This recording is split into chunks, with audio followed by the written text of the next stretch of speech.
Hi, my name is Cristina Mena, and I'm a licensed mental health counselor in the state of Florida. Here at Helping Moon, we do have quite a few articles and blogs that are meant to educate the community on therapy, and now we're going to do some video blogs as well, just to be able to reach out to everyone in terms of how they like to learn these things. Something I wanted to start off with today is really knowing more about what to expect the first few sessions of therapy, and really understand what the therapist is asking and why they're asking it. A lot of times when people think about starting therapy, it can be a little bit intimidating or a little bit scary or awkward if they don't really know what's going to be asked or why it's going to be asked. So hopefully here you can get a better idea of what we're looking for and the importance of asking certain questions, okay? I created a sort of a chart here with some of the most basic domains that we look at. There could be more that is asked during those first few sessions, and maybe if you are going to a very specific hospital or agency or practice that works with specific issues, then they may have other questions right off the bat. But in terms of general domains, this is typically what we look at, okay? So here we will start with family history, okay?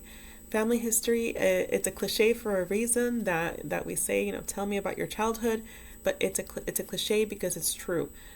We do want to know how you became who you are today, okay? We want to know what your role was in your family. Were you the funny one? Were you the leader? Were you the one who was mediating situations, okay? So if we know that about you, we will also understand who you are now and also what obstacles might keep you from changing into who you are. Similarly, with family, the feelings are so strong that sometimes there might be invisible rules that you have become used to following, or there might be an invisible push and pull from family members that also influence how or why you choose to do things. And maybe you want to start changing that pattern. So we are here to help you with that, and that's why it's very important to talk about the family, the good and the bad and the neutral. All of those things will help us make this a very customized experience for you. After that, we have trauma history. Trauma is a big one. It's a big one. When our bodies are dysregulated due to traumatic stress, it can look like a bunch of different types of symptoms, okay?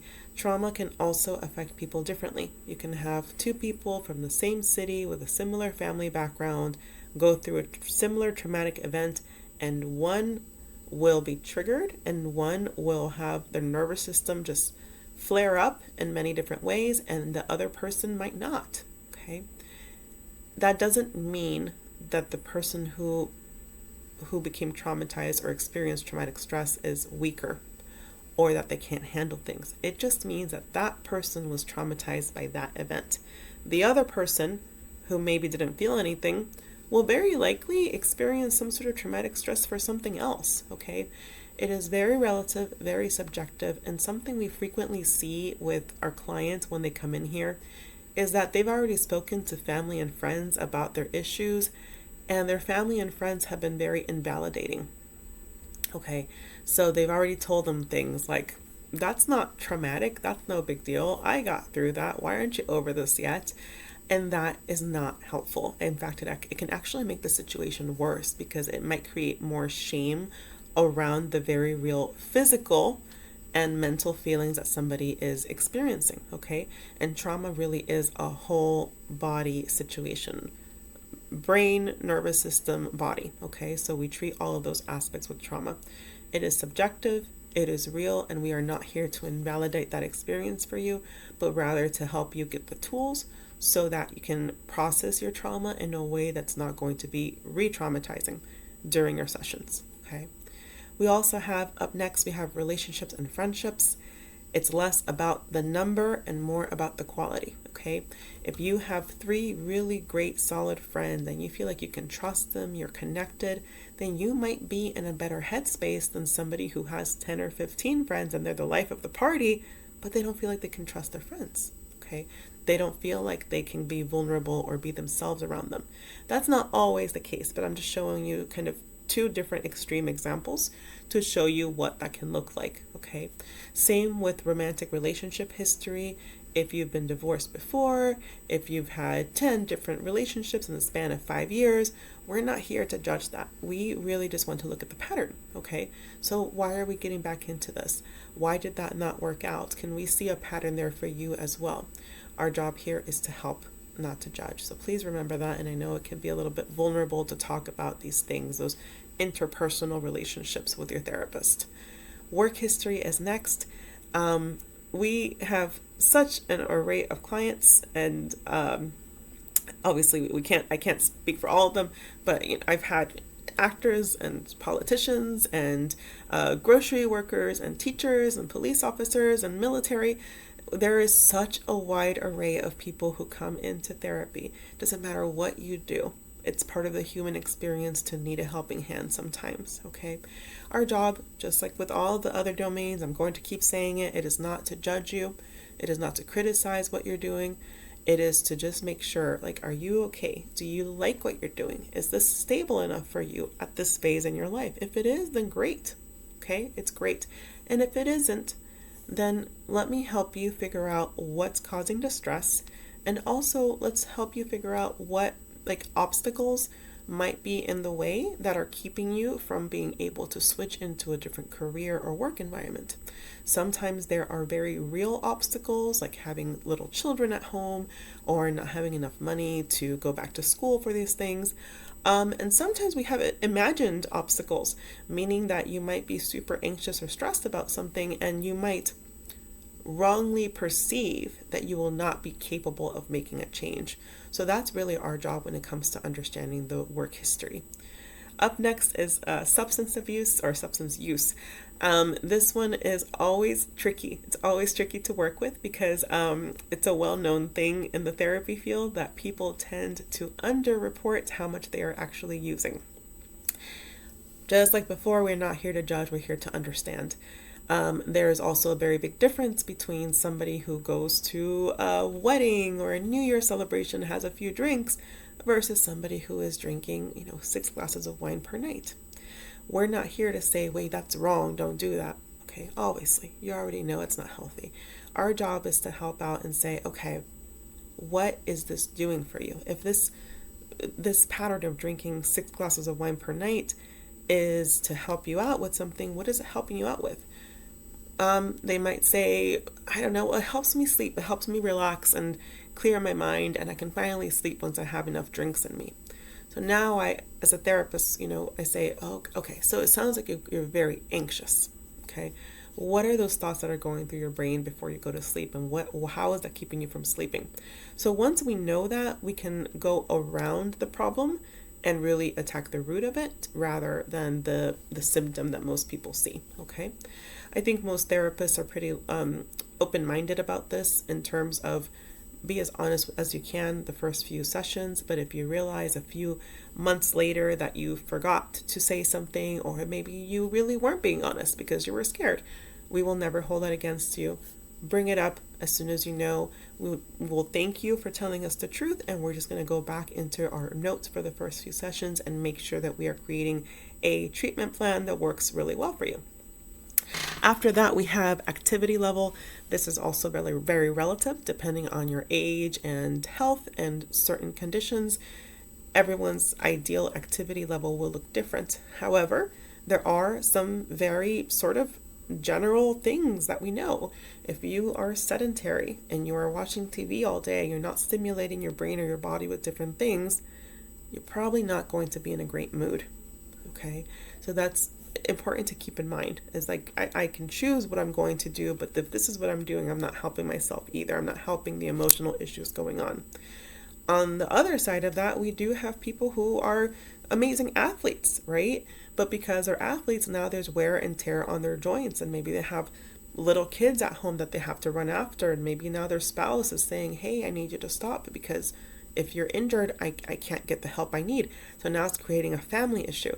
So our job is not to tell you what to do, okay? You are in charge of your body and what you want to do with it, but we will point out to you all of the pros and cons of not finding a balanced approach to your activity level. Then we have sensory profile. Sensory profiles have always been a part of mental health, but I think most recently we have become much more mindful of it and making sure we ask these questions during our first few sessions. Getting an accurate sensory profile is really just understanding how is it that your personal body and nervous system reacts to outside environmental cues, as well as internal cues like hunger and maybe being kind of gassy, or maybe how do those things affect everything else.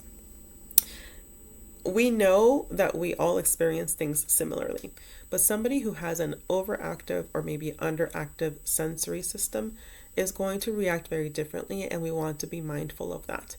For example, one of the most common things that you might have heard of is maybe auditory differences. You can have two people walking down the street side by side. There's a loud sound in the background. One person may be totally fine by it. They just looked over and that was it. Another person may feel pain when they hear that. So we, just like with trauma, we don't want to say, well, you're just sensitive. No, if that person is really experiencing that, then I would hope that as loved ones, we would be able to adapt our environment to make it better for them, right? Or to adapt some of the things that we're doing. As therapists, we will do this as well. So our job is to help you advocate for your sensory needs and to help inform and educate your family members as well as to how to adapt things just so everybody is doing well, so nobody is overly stressed out. Educational background, this is just like work history. We don't care. We've seen it all. We've seen all types of really cool careers and educational backgrounds. Our main concern is, are we going to one extreme or another? Are we dysregulated or regulated? Is this an obstacle for you in finding the fulfillment you want or not? So just like with her work history, very similar. We're just looking for, is this what you want at this stage of your life? Okay. And we're not going to push you in one direction or another. Strengths and support system is next. This is a wonderful thing to always ask those first few sessions, because we want to know, when you're not in therapy, who is on your team, who is there to help you, who is there to guide you. And maybe you have a lot of people around you, but you don't perceive support from them. Or maybe they're trying to be supportive, but it comes with an emotional cost, maybe lots of nagging and criticism. And now you're not so sure if you want that support.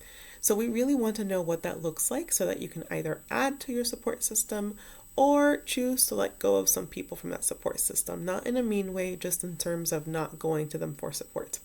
Also, strengths. Okay, we want to know your strengths.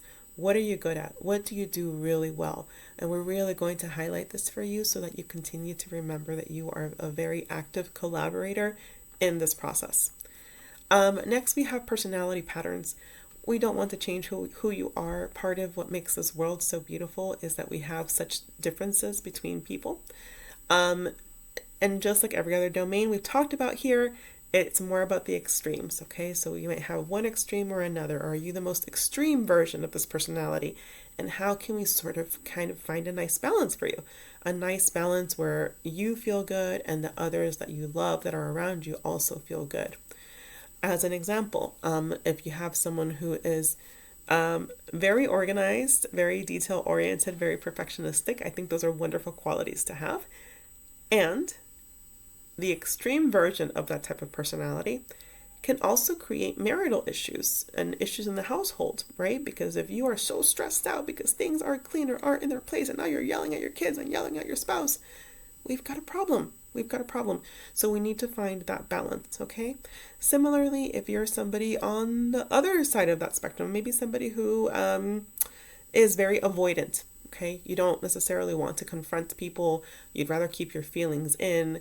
That's okay, right? To a point, you might be more of an agreeable person, but then what happens when you reach a limit and you either explode or implode, okay? What happens when you feel like your needs are never being met, okay? So we want to help no matter where you're at with that, we want to help you find balance. And balance is an ongoing thing. It's not like, okay, I went to therapy and like I should never go back to that. No, you're always going to have the tendency to go in one way or another, but therapy will help you also recognize it a little bit faster so that when it happens, you're able to address it faster, okay? And it causes less stress for you and less stress for your loved ones. Then we have coping skills. There are all types of coping skills out there. We have healthy and unhealthy coping skills. We want to hear about the healthy ones. We want to know what you're doing right. What do you do when you're angry? You go to the gym, you go gardening. What do you do? And we also want to hear the unhealthy ones, because that's going to help us understand where you kind of automatically default to and how to help your brain get used to having other coping mechanisms that you can add on to that plate. Okay. Next, we have spirituality, and that goes hand in hand with religion and religious community. This is important for us to really understand, again, that sense of support or fulfillment or connection that you have to something outside of yourself. And this is just something that we're not going to impose our own personal beliefs on you, but you have every right to choose. So if you need a therapist and you know at the bottom of your heart, you know, I need somebody who fully understands the spiritual side of me from a very personal experience, and that's not your therapist, we can talk about that. We can talk about that and help you find exactly who you need to help you out with this. Okay. That goes right into therapist preference. So not just with religion and belief system, but also about the language that you speak during therapy, whether it's virtual, telehealth, or in-person sessions, and what type of gender identity your therapist has. So you have a right to choose. I do think it's pretty cool when you can be open-minded about who you speak to, but if you're just not ready for whatever the reason, it's okay. You can talk to your therapist. You can say, hey, I don't think it's going to be a good fit. It doesn't mean that they're a bad therapist. It just means it's not a good fit for what you're looking for. Okay. A good therapist is not going to get offended. They're not going to get defensive. They're not going to insult you. They're just going to say, thank you so much for your honesty. And what can I do to help you? You know, who should I call for you? Can I find you a referral to help you out? Okay. So just be aware of that. We are trained to take that feedback all day long. Last but not least is medical history. Okay. You have to remember we are healthcare professionals. Okay. We are not your friends at a bar. We are healthcare professionals, which means that we collaborate with other healthcare professionals as well. We are constantly ruling out potential issues.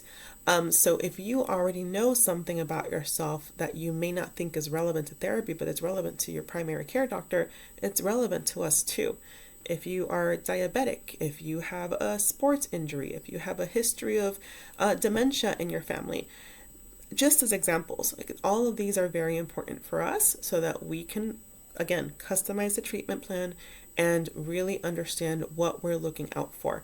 All of those physical conditions and diseases and injuries have an effect on your mental health as well. Without a doubt, they always do. So knowing that is going to be very helpful. If you, just like with substance use, if you realize that maybe you weren't completely forthcoming the first few sessions, or you realize a few months later, like, hey, I never told you I was diabetic, now I'll say, okay, that's fine. Thank you for letting me know now. Okay, no worries. Let's go back and let's figure out how this condition affects your mental health. How does it affect your mood swings? How does it affect your energy levels? So all of this will be very important. And although we try to get it all in the first few sessions, without a doubt, we're always going to get more information as we go. So that is pretty much it. Again, there's lots of different domains out there. These are probably the more common ones that you're going to see, and you're going to hear it as you're talking to your therapist. You're going to hear what they're asking you, and you might say, oh, there's that domain that was mentioned during the video. And I'm hoping that maybe this is something that can reduce your anxiety or stress a little bit before you enter your first session, just so you know what to expect and why it is important for us to review some of these topics with you. So that is it. I hope you enjoyed it, and I'll see if we can include some more videos next time about further along the therapy process and what to expect in those stages as well. Thank you.